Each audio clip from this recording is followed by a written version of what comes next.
Friends, ഇനി നമുക്ക് ഓഫീസിൽ ലീവാണ് കേട്ടോ. ഓൾറെഡി മറ്റേ പൂജ വെപ്പിലേക്ക് 2 days ലീവ് ഉണ്ട്. അപ്പോൾ ഓൾറെഡി ഇന്നലെ ഞാൻ ഫംഗ്ഷൻ ഉണ്ടെന്ന് പറഞ്ഞിട്ടുണ്ടായിരുന്നു. അപ്പോൾ അതിനടുത്ത് സെറ്റ് സാരി എൻ്റെ അമ്മയുടെയാണ് കേട്ടോ. അപ്പോൾ ഇന്നലെ രാത്രി തന്നെ എൻ്റെ വീട്ടിൽ എൻ്റെ അമ്മ വിളിച്ചു പറഞ്ഞു, മോളെ അത് നാളെ ലീവാണല്ലോ, അതൊന്ന് കഴുകിയിടണേ. അതും കുറേ ഡിമാൻഡുണ്ട് കേട്ടോ. സോപ്പ് പൊടി വെച്ച് കഴുകിയിട്ട് പശ മുക്കി അയൺ ചെയ്ത് വെക്കണം എന്ന് പറഞ്ഞു. നമ്മൾ ഓക്കെ അമ്മ സെറ്റ് നാളെ ഞാൻ ചെയ്തേക്കാമെന്ന് വിചാരിച്ചു. അപ്പോൾ ഓക്കെ എന്ന് പറഞ്ഞിട്ട് രാവിലെ ഇപ്പോഴാണ് ഞാൻ കുറച്ച് മുമ്പ് എണ്ണീറ്റ് അപ്പോൾ വെച്ചാൽ നല്ല വെയിലുണ്ട്, കഴുകിയിടാമെന്ന് വിചാരിച്ചു. കഴുകിയിട്ടുമ്പോഴാണ് ഞാൻ അതിൽ നഗ്നമായൊരു സത്യാവസ്ഥ അറിഞ്ഞത്. പക്ഷെ ഇന്നലെ രാത്രി വരെ അതില്ലായിരുന്നു. ഇനിയിപ്പം എൻ്റെ ഫാൾട്ട് കാരണം അത് വന്നതാണോ എന്നൊന്നും എനിക്കറിയത്തില്ല. എന്തായാലും ഈ വീഡിയോ കാണുമ്പോൾ എനിക്ക് നല്ലത് കിട്ടും, അത് ഉറപ്പാണ്. എന്തായാലും അത് സെറ്റ് സാരി കഴിഞ്ഞിട്ടുണ്ടെന്ന് പറഞ്ഞില്ലേ, ഈ നല്ല സൺലൈറ്റ് ഉണ്ട്, അതുകൊണ്ട് ക്ലിയർ ആണോ എന്ന് എനിക്കറിയത്തില്ല.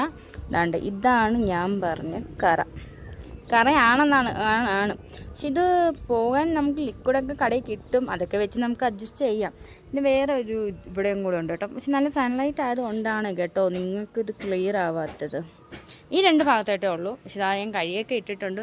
പിന്നെ ഇന്ന് ഓൾറെഡി ലീവ് ആയതുകൊണ്ട് അങ്ങ് ബെഡ്ഷീറ്റും കൂടെ കഴുകി ഇട്ടതാണ്. ബ്ലൗസൊക്കെ അവിടെ ഉണ്ട്. വീട്ടിലൊക്കെ ആണെങ്കിലും ഞാൻ ഇതുപോലെ സെറ്റ് സാരിയും സെറ്റും കൊണ്ട് എടുക്കുമ്പോൾ അത് ഫുള്ള് അമ്മയാണ് വാഷ് ചെയ്യുന്നതും എടുക്കുന്നത്. അതുകൊണ്ട് തന്നെ കുറച്ച് ബുദ്ധിമുട്ടുണ്ടായിരുന്നു ഇത് നല്ല രീതിയിൽ വാഷ് ചെയ്തെടുക്കുക. അത്ര വൃത്തിയൊന്നും ആയിട്ടില്ല. എന്തായാലും ഈ വീഡിയോ കാണുമ്പോൾ എനിക്ക് നല്ലത് കിട്ടുമെന്ന് എനിക്കറിയാം.